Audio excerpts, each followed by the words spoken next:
महाराज जी, क्या कोई हमारे ऊपर जादू टोना कर सकता है? क्या भजन के प्रभाव से उसको खत्म किया जा देखो, हमारी जो मान्यता है बच्चा, कि जब हमारे कर्म बिगड़ते हैं तो कोई जादू टोना करे या ना करे, हम वैसे परेशान रहते हैं। बुरी दशा आने के पहले बुद्धि बदली जाती है। वो किसी न किसी तरह से जाको विधना दारुण दुख दीन, ताकि मत पहले हरिलीन। समझ रहे हो ना बच्चा?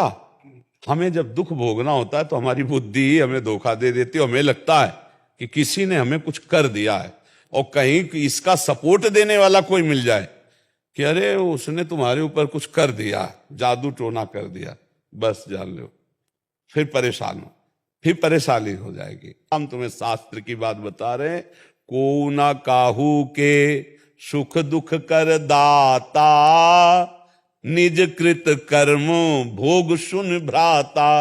अब जैसे हमारे पाप कर्म हैं, अब कोई जीवात्मा हमको दंड देना चाहता है, अब वो भूत योनि का हो गया है, अब संयोग बनेगा और वो हमको दंड देगा, क्योंकि हमारे कर्म, और बिना झाड़ फूंक के अगर हमारा कर्म हट गया भोग का, वो अपने आप हट जाएगा, खत्म हो जाएगा।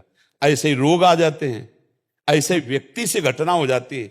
हम जा रहे हैं, हमारा कोई दुश्मनी का मतलब नहीं है, और जरा सा ऐसी घटना घटी, वो मार पिटाई, दुश्मनी, वो भारी दुश्मनी बन गई। कर्म, भूत का ऊपर आवेश आ जाना, या शरीर में रोग आ जाना, या कोई एक्सीडेंट घटना होकर शरीर का अंग भंग हो जाना, या किसी व्यक्ति से अचानक द्वेष हो जाना, ये और कोई नहीं है, ये हमारा कर्म है। अगर हम कर्म संभाल लें तो सब ठीक हो जाए। तुम तो बच्चा घर में रहते होगे, हम इस स्मशान में रहे गंगा किनारे, और जवान बचपन से 13 वर्ष से घूमते, हमको कभी हमारे दिमाग में ना भूत चढ़ा और ना कभी कोई तंत्र मंत्र चढ़ा। खूब इस स्मशान में ऐसे कुत्ते लाश नोच का गांव में संस्कार कम करते, गंगा में प्रवाहित कर देते थे। अब तो नियम भी लग गए हैं कि आप ऐसे नहीं प्रवाहित कर सकते। पहले ऐसा कोई नियम नहीं था, 40-45 वर्ष पहले ऐसे फेंक दिए जाते थे, तो कुत्ते घसीट लाते थे, नोच रहे तो गंगा किनारे ही रहते थे हम। वो सब दृश्य कहीं कुछ नहीं बच्चा।